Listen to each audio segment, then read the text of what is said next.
guys sa ating channel.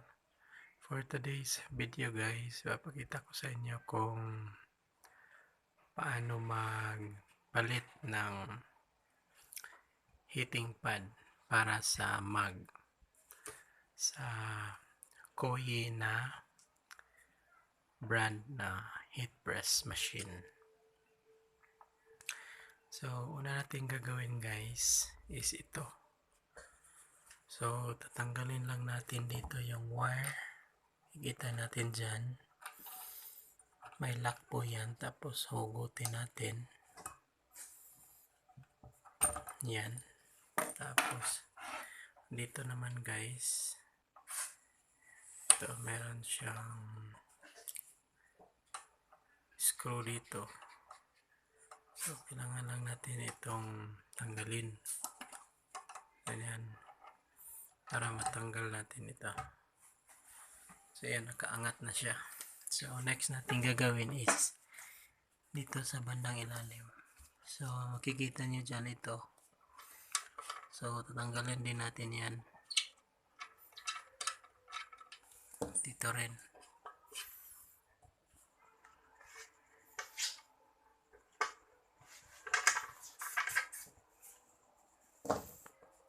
So yan, natanggal.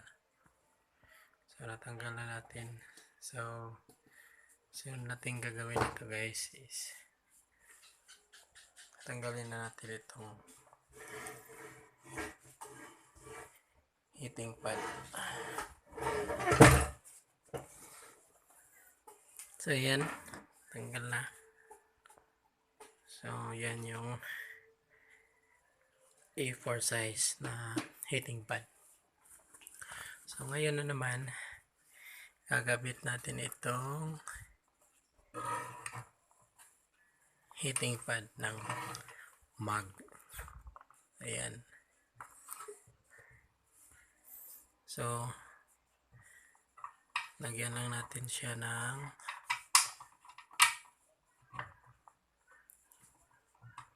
bolt dito.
Itong wire niya kukonect natin dito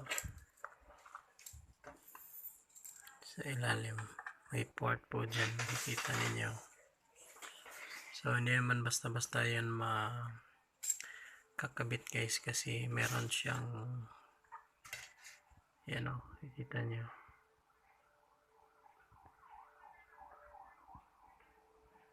So may sa bandang gilid meron siyang butas. So hanapin natin dito.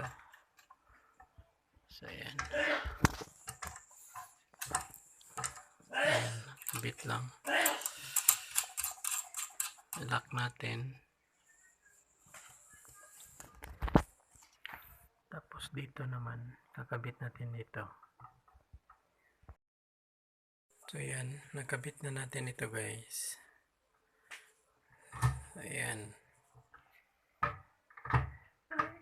So maglagay lang tayo dito ng mug para masukat natin yung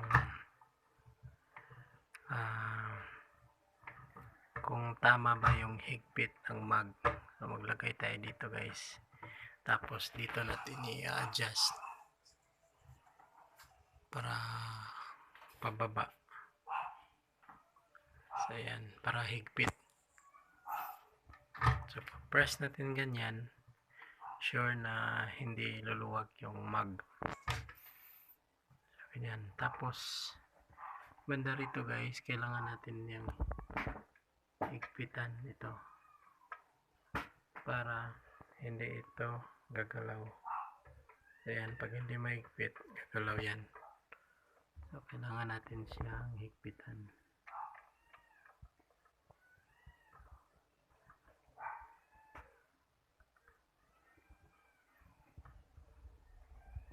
Para po sa mga may bagong machine na kagaya nito. So kahit pa paano, alam niyo na ang pag-operate ng ganito. So yan. So ganun lang po guys, kadali ang pagkabit nito. Tsaka itong sa heat press niya sa t-shirt, ganun pa rin. Kung ano yung klase or design na pagtanggal ninyo, ganun din ang style na pagkabit ninyo sa mga tornilyo o bolt para mag-function ulit itong heating press Kuyi na brand. So yan lang po guys, sana may natutunan kayo sa ginawa kong video, lalo na sa mga nag-venture pa sa printing na may machine na kagaya nito.